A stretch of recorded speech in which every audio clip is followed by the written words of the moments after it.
ನೇತ್ರ ತಪಾಸಣೆ ಹಾಗೂ ಚಿಕಿತ್ಸಾ ಶಿಬಿರ ಲಕ್ಷ್ಮೀಶ್ವರದ ರಾಘವೇಂದ್ರ ಕ್ಲಿನಿಕ್ನಲ್ಲಿ ಶನಿವಾರ ಶಂಕರ ಕಣ್ಣಿನ ಆಸ್ಪತ್ರೆ ಶಿವಮೊಗ್ಗ ತಾಲೂಕು ವೈದ್ಯರ ಸಂಘ ಕರ್ನಾಟಕ ರಾಜ್ಯ ಹಿರಿಯ ನಾಗರಿಕರ ಮತ್ತು ನಿವೃತ್ತ ನೌಕರರ ಸಂಘ ಲಕ್ಷೇಶ್ವರ ಶ್ರೀಕ್ಷೇತ್ರ ಧರ್ಮಸ್ಥಳ ಗ್ರಾಮಾಭಿವೃದ್ಧಿ ಬಿಸಿ ಟ್ರಸ್ಟ್ ಲಕ್ಷೇಶ್ವರ ತಾಲೂಕು ಔಷಧ ವ್ಯಾಪಾರಸ್ಥರ ಸಂಘ ಲಕ್ಷೇಶ್ವರ ಇವರ ಸಂಯುಕ್ತ ಆಶ್ರಯದಲ್ಲಿ ಉಚಿತ ನೇತ್ರ ತಪಾಸಣೆ ಮತ್ತು ಶಸ್ತ್ರಚಿಕಿತ್ಸಾ ಶಿಬಿರ ಜರುಗಿತು.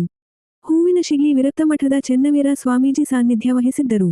ಕರ್ನಾಟಕ ರಾಜ್ಯ ಹಿರಿಯ ನಾಗರಿಕರ ಮತ್ತು ನಿವೃತ್ತ ನೌಕರರ ಸಂಘದ ಲಕ್ಷೇಶ್ವರ ತಾಲೂಕು ಘಟಕದ ಅಧ್ಯಕ್ಷ ಸಿಆರ್ ಲಕುಂಡಿಮಠ ಮಾತನಾಡಿದರು. ಶಾಸಕ ಡಾಕ್ಟರ್ ಚಂದ್ರು ಲಮಾಣಿ ಶಿಬಿರ ಉದ್ಘಾಟಿಸಿದರು. ಅಮರೀಶ ಅಮರಶೆಟ್ಟಿ, ನಾಗರಾಜ ವಾಲಿ, ಮಹಾಂತೇಶ ಗೋಣೆಪ್ಪನವರ, ಎಸ್ಪಿ ಬಳಿಗಾರ, ಕಲಾವಿದ ಮೆಹಬೂಬ್ ಇದ್ದರು. ವರದಿ ನಾಗರಾಜ ಹಣಗಿ, ಪ್ರಜಾಧ್ವನಿ ಲಕ್ಷ್ಮೀಶ್ವರ. ಡಾಕ್ಟರ್ ಚಂದ್ರ ಅವರು ಹೇಳಿದರು, ಯಾಕಂದರೆ ನಾವು ಪ್ರತಿ 2 ತಿಂಗಳಿಗೊಮ್ಮೆ ಕಣ್ಣಿನ ಕ್ಯಾಂಪನ್ನು ಮಾಡ್ತಾ ಇದ್ದೀವಿ. ಸುಮಾರು 2 ವರ್ಷದಿಂದ ನಮ್ಮ ಆಸ್ಪತ್ರೆಯಲ್ಲಿ ಆಮೇಲೆ ಬೇರೆ ಬೇರೆ ಕಡೆಯಿಂದ ಮಾಡ್ಕೊಂತ ಬಂದಿದ್ದೀವಿ. ಅದರ ವೈದ್ಯರ ಸಂಘ ಹಾಗೂ ಹಿರಿಯ ನಾಗರಿಕ ಸಂಘದಿಂದ ಉಚಿತವಾಗಿ, ಅಂದರೆ ನಿಮ್ಗೆ ಯಾವುದೇ ಒಂದು ಖರ್ಚಿಲ್ಲನ ಅವರ ಗಾಡಿ ತೊಗೊಂಬಂದು ಚೆಕಪ್ ಮಾಡಿಸಿ ಒಳ್ಳೆ ನಿಮ್ಮನ್ನ ಗಾಡಿಯಾಗ ಕರ್ಕೊಂಡು ಹೋಗ್ತಾರೆ. ಶಿವಮೊಗ್ಗಕ್ಕೆ ಕರ್ಕೊಂಡು ಹೋಗಿ ಅಲ್ಲಿ ಒಂದು 3 ದಿವಸ ಇಟ್ಕೊಂಡು ಆಪ್ರೇಷನ್ ಮಾಡಿ ಕರೆಕ್ಟ್ ನಾರ್ಮಲ್ ಆಗಿದ್ದರಿಂದ ಕಳಿಸ್ತಾರೆ ಅವರು.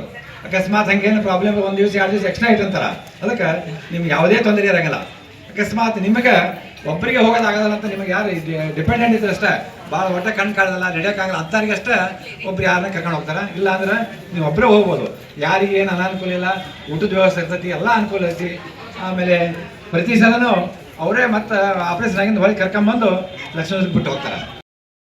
ಇವತ್ತು ನಮ್ಮನ್ನೆಲ್ಲ ಚೆಕ್ ಮಾಡಿ ಅದರ ಅವಶ್ಯಕತೆ ಐತೆ ಅಂದರೆ ನಮ್ಮನ್ನು ಅಲ್ಲಿ ತನಕ ಕರ್ಕೊಂಡು ಹೋಗಿ ನಮಗೆ ಶಸ್ತ್ರಚಿಕಿತ್ಸೆಯನ್ನು ಮಾಡಿ ನಮಗೆ ಊಟವನ್ನು ಕೊಟ್ಟು ಮತ್ತೆ ನಮ್ಮನ್ನು ತಂದು ಇಲ್ಲಿಗೆ ಬಿಡ್ತಾರಪ್ಪ ಅಂತ ಕೇಳಿದ್ರೆ ನಮಗೆ ಒಡ ಹುಟ್ಟಿದ ಮಕ್ಕಳು ಮಾಡೋಕ್ಕೆಲ್ಲ ಅಷ್ಟು ಕೆಲಸವನ್ನು ಅವ್ರು ಮಾಡ್ತಾ ಇದ್ದಾರೆ. ಖಂಡಿತವಾಗಿಯೂ ಕೂಡ ಅವರಿಗೆ ಧನ್ಯವಾದಗಳನ್ನು ತಿಳಿಸ್ತಾ, ಅದನ್ನು ಸಂಘಟಿಸಿರ್ತಕ್ಕಂಥ ನಮ್ಮ ಎಲ್ಲ ವೈದ್ಯರ ತಂಡ ಹಾಗೆಯೇ ನಮ್ಮ ಪ್ರಸನ್ನ ಕುಲಕರ್ಣಿಯವರ ಹುಟ್ಟುಹಬ್ಬ ಇದರ ಅಂಗವಾಗಿ ಅವರೆಲ್ಲ ಮಾಡ್ತಾ ಇದ್ದಾರೆ. ನಾವೆಲ್ಲ ಅವರಿಗೆ ಋಣಿಯಾಗಿರೋಣ. ಖಂಡಿತವಾಗಿಯೂ ಕೂಡ ನಮ್ಮ ಹೆಣ್ಮಕ್ಳಿಗಂತೂ ಕಣ್ಣಿನ ತೊಂದರೆ ಆಯಿತು ಅಂತ ಕೇಳಿದ್ರೆ ಬಹಳ ಕಷ್ಟ. ಉಪ್ಪು ಹಾಕೋದು ಖಾರ ಹಾಕಿಬಿಟ್ರೆ ಕಷ್ಟ ಆಗಿಬಿಡ್ತೈತೆ, ಹೌದಲ್ವಾ? ಅಡುಗೆ ಮಾಡಕ್ಕೆ ಬಿಟ್ಟೇವಿ, ಉಪ್ಪು ಯಾವ್ದಾಗ ಖಾರ ಯಾವ್ದಾಗ ಗೊತ್ತಾಗಲಿಲ್ಲ ಅಂದ್ರೆ ಏನು ಮಾಡೋಕ್ಕಾಗತ್ತೆ? ಏನಾಗೋದಿಲ್ಲ. ಎಷ್ಟು ಹಾಕ್ಬೇಕನ್ನೋದು ಗೊತ್ತಾಗೋದಿಲ್ಲ, ಹಳ್ಳದವಿಲ್ಲ ಅಂತ ಗೊತ್ತಾಗೋದಿಲ್ಲ. ಅದಕ್ಕೆ ನೀವು ಭಾಳ ಚೆನ್ನಾಗಿ ನಮ್ಮ ಅಜ್ಜಿ ಬಂದಾಳ ನೋಡ್ರಿ, ಎಷ್ಟು ವಯಸ್ಸಾಗಿತ್ತು ಗೊತ್ತಿಲ್ಲ. ಅಂಥವ್ರಿಗೆಲ್ಲ ಒಂದು ಸ್ವಲ್ಪ ಹಿಂಗೆ ನಾವು ಕಣ್ಣು ರಿಪೇರಿ ಮಾಡಿ ಕೊಟ್ಬಿಟ್ರೆ ಮತ್ತೆ ಅವ್ರಿಗೆ ಹೊಸದಾಗಿ ಚಾರ್ಜ್ ಆಗ್ತಾರೆ, ಮತ್ತು ಸ್ವಲ್ಪ ದಿವಸ ಆರಾಮಾಗಿ ಜೀವನ ಮಾಡ್ತಾರೆ.